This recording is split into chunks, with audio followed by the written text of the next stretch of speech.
Bonjour tout le monde, bienvenue sur cette chaîne. J'ai trop envie de vous dire que j'ai énormément plaisir de le développer pour vous. Et dans cette vidéo, on continue la série des sujets concernant la délégation. C'est une parmi 6 fonctions de manager, laquelle je trouve qui est le plus compliquée. Parce qu'elle applique à la fois la négociation avec soi-même, je le fais, soit je le fais pas.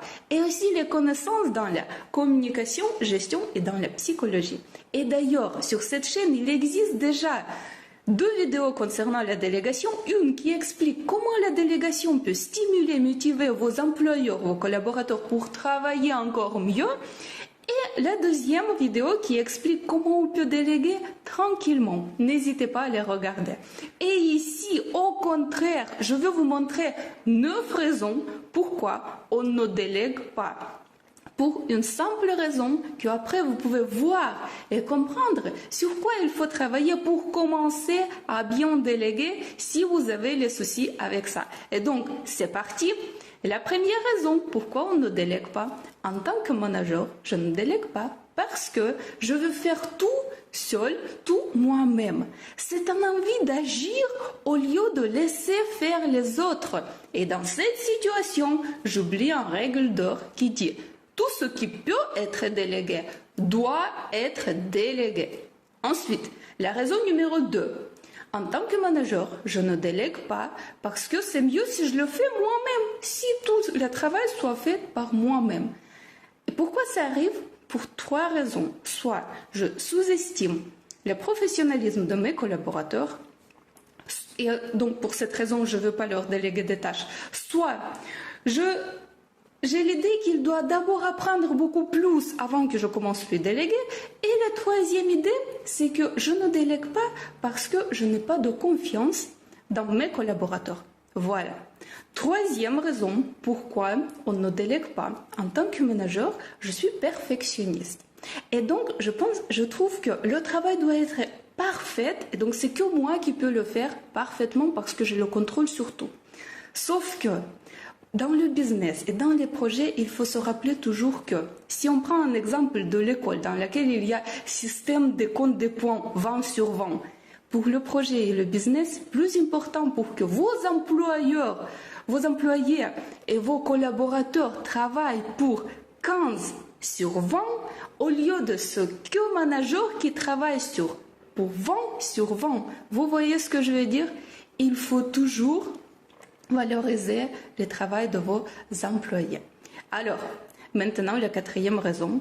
En tant que manager, je ne délègue pas parce que il peut me manquer de l'expérience si je suis débutant dans ce métier.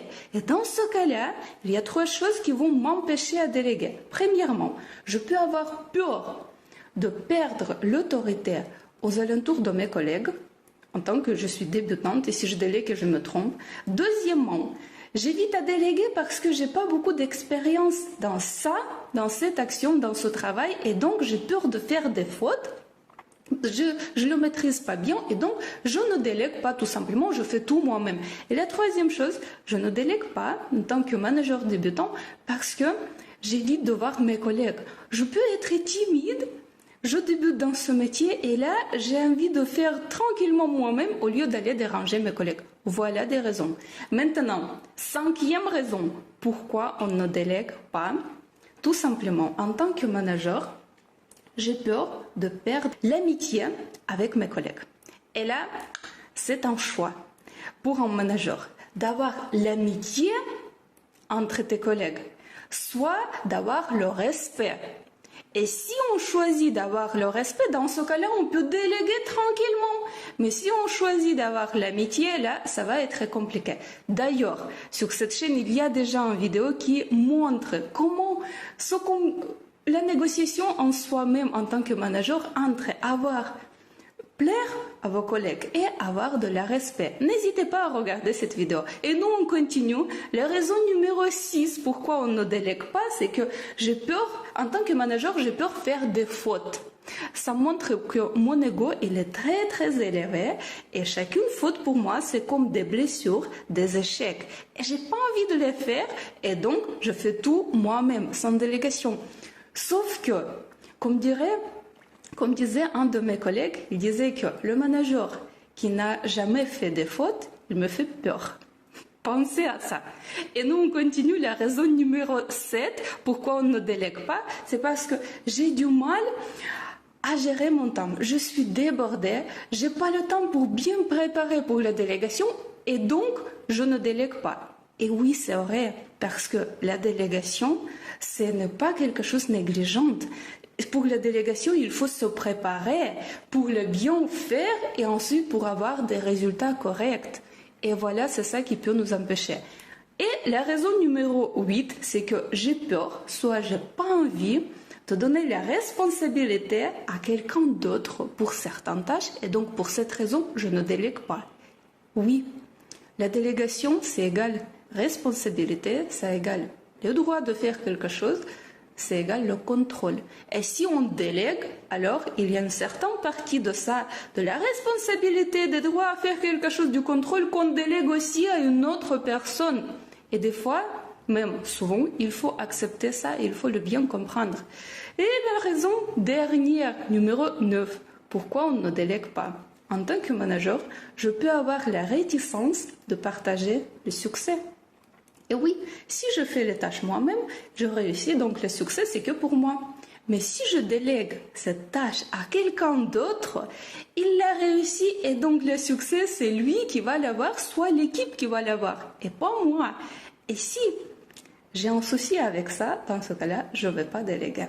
Alors, on a vu 9 raisons qui peuvent nous empêcher à déléguer en étant le manager. Je vous décris tous pas mal de cas sur tout ça, juste pour une simple raison, pour que vous puissiez le revoir, réécouter cette vidéo, réfléchir tranquillement et après comprendre lequel est le vôtre qui vous bloque pour déléguer.